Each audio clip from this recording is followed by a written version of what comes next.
Hey everyone, Happy New Year, Happy 2023. Thank you so much for being here. My name is Heather. This is actually my first BookTube video ever. I've been watching BookTube videos and sort of a member of the BookTube community on the sidelines for a couple of years now, and I thought, hey, what's stopping me from starting my own BookTube channel? Reading is something I've always loved to do, and I don't plan on stopping that anytime soon. So I thought, hey, why not jump on and create my own channel and spread my own thoughts on the books that I love and some that I also don't love. So I wanted to start out by sort of filming a video about my December reading wrap up, so talking about all the books that I read in December, as well as giving you guys some ideas and winter book recommendations, because December was a really good reading month for me. I read 10 books, and quite a few of them were very cozy, wintry, snowy reads, which is really nice for this time of year, considering we're only in January now. So keep watching if you want to find out what books I'm going to recommend. And yeah, without further ado, let's get right into the books. So starting with the first book I read in December, it was Snow Child by Owen Ivy.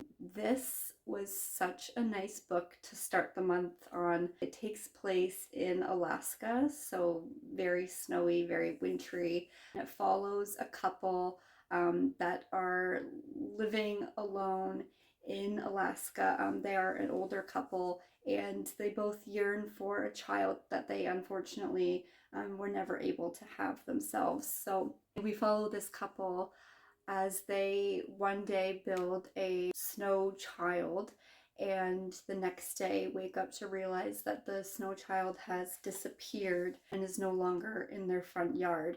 And then they start to notice that a little girl is kind of moseying around their property, and they end up taking this snow child in, but it kind of veers you down the road of, is this a real child or is this really just their imagination? So it's heartwarming, it's also a little heartbreaking, but I absolutely adored it. The next book I read was A Christmas Carol by Charles Dickens.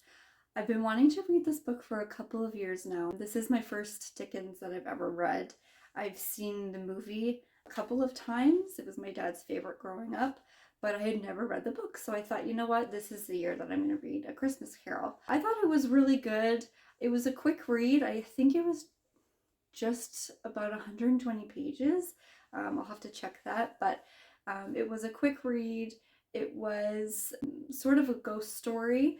If you've never heard of A Christmas Carol, it follows Ebenezer Scrooge as he is approached one night by the ghost of Christmas past, the ghost of Christmas present, and the ghost of Christmas future, and sort of changes his life for the better. So it is a feel-good novel, but it is a little bit spooky. Yeah, a quick read and a good classic to read around Christmas time for sure. So I would definitely recommend. The next book I read was Think Again by Adam Grant. This was an audiobook, and I thought it was excellent. This book really dives into the science of how we can rethink and relearn as a human species.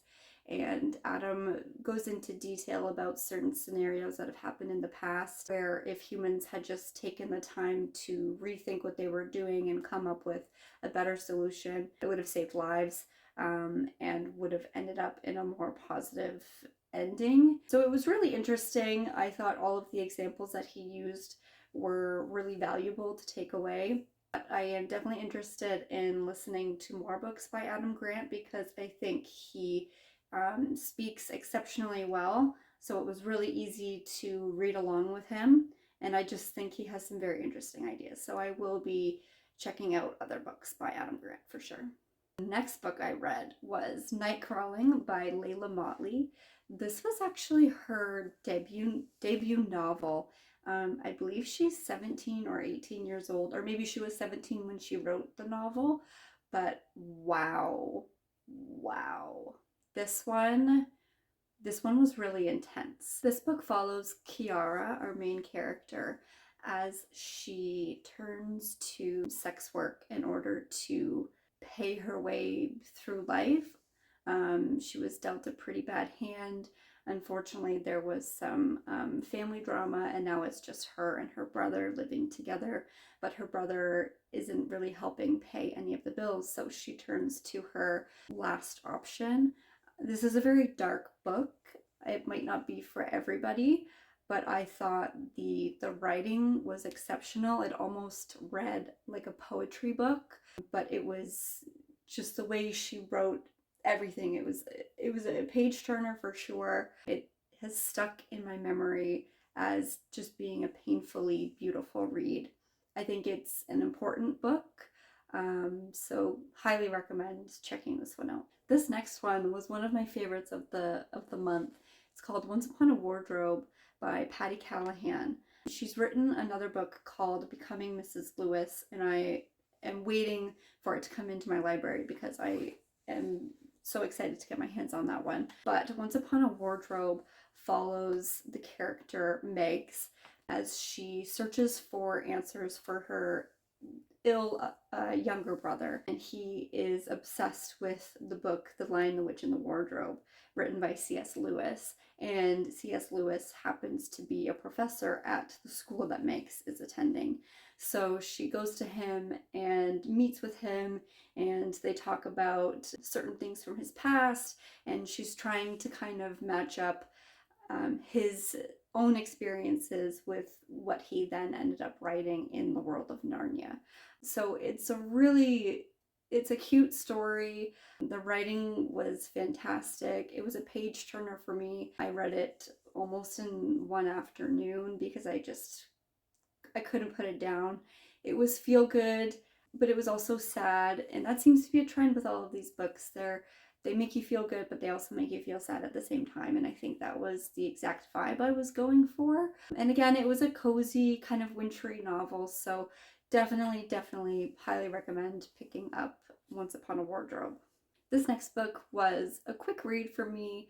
I think it was just over 100 pages. It's called Small Things Like These by Claire Keegan. It was small, but it was an impactful read for sure. This book follows the character of Bill Furlong around Christmas time when he stumbles upon a secret that's being looked over or not being accepted by those around them in the town that he's living. And he kind of faces issues from his past when he learns of this secret, and we watch him have an internal battle with himself about how to approach what he's learned and how to deal with it. So it was, like I said, it was a quick read. Definitely some history there that I was interested in learning about in Ireland. So it was pretty good. I think I would have liked a little more just because I really liked the writing. I thought the author wrote wonderfully. I'm definitely interested in checking out more books by this author, but I do wish that I had just gotten a little bit more. But I guess the name of the book was Small Things Like These, so maybe it's a metaphor for something. I don't know. I still thought it was good. The next book I read was The Lion, the Witch, and the Wardrobe by C.S. Lewis. After I read Once Upon a Wardrobe by Patti Callahan, I was dying to get my hands on The Lion, the Witch, and the Wardrobe just to see the similarities and just kind of remind myself what that book was about. I had read it when I was 8 or 9 years old, so this was a reread for me, but obviously came across quite a bit different now that I'm in my 20s. I thought it was the cutest book. I absolutely loved this one. I started it on Christmas Day and I finished it the following day because I just couldn't get enough. I thought the writing was wonderful. It's another quick read. All of these seem to be just quick reads, but I just thought it was so adorable. So for those of you that don't know, this book follows 4 siblings, Lucy, Edmund, Peter, and Susan, I think. Hopefully I got those right. As they stumble upon the world of Narnia, where the White Witch has made it forever winter with no Christmas time. So absolutely adorable. I'm gonna go watch the movie, I think. I might even continue with the series because I liked it that much. This next book I don't have a ton to say about. It was The Adventure of the Christmas Pudding, I believe, by Agatha Christie. I've been wanting to get my hands on an Agatha Christie for a while, and I use the app Hoopla to read ebooks, And I noticed this one was on there as sort of a holiday recommendation. So I thought, hey, you know what? Let's do this. It was 54 pages. It was just a very, very quick read. I just found that there were almost too many characters for me to follow, and maybe my attention span wasn't quite where it should have been when I was reading this, because I was sort of reading it when I was with family, but I just found it didn't really grip me. The ending was fun. I definitely flipped through the last 15 pages really quickly just because I wanted to find out what had happened, and there was a little bit of a twist, but it's just your typical mystery story. But it was fun because it was Christmas time. So I think I gave it 3 stars. I'll definitely read other Agatha Christie's just to get a better idea of her writing style, because I don't think this was the best one to start off with, but it's still kind of a fun one. Okay, I have 2 more left, and this next one was excellent. And that one is The Death of Vivek Oji by Akwaeke Emezi. This is the second novel of theirs that I have read. The other one was You Made a Fool of Death with Your Beauty, and that one was fantastic, and this one was equally fantastic. I would say that I probably enjoyed this one a little bit more just because it had a little more depth to it, at least in my opinion it did. So this one follows Vivek, of course, and you find out on the very first page that Vivek is dead. I mean, the title obviously gives it away, but the very first line is they burned down the market on the day Vivek Oji died.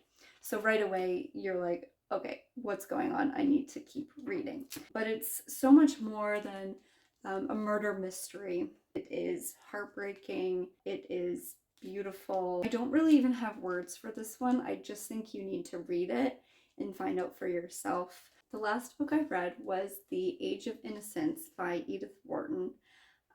This one took me a little while to get through. I think I started it in early December, and then I put it down, I picked it back up, and then I put it down again and I picked it back up. I'm not sure why. It was a little bit of a slower read for sure. It is a classic, but ultimately I think I ended up giving it 4 stars. I thought it was excellent. It follows Newland Archer as he marries his new bride and ultimately falls in love with his wife's cousin. And then it follows their relationship over the years, him and May's cousin Olenska. Definitely very interesting, and the ending, it got me. It brought tears to my eyes, and I kind of just sat there and did one of those like looking around, not really knowing what to do with myself after. And I always think that that is the sign of a good book. So this one I really, really enjoyed. I would love to get my hands on other novels by Edith Wharton for sure after reading this. Ethan Frome has been on my list for a while, so definitely going to check those out. And if you haven't read this one, give it a shot, because I really did think it was excellent. Thank you so much for watching this first video of mine. I hope you enjoyed it, and I hope that you found some new recommendations that you're going to try. Let me know in the comments below what you're reading right now, or if you have any winter book recommendations for me. I always love hearing recommendations from other people. And yeah, thanks again for watching, and I'll see you in the next video. Bye!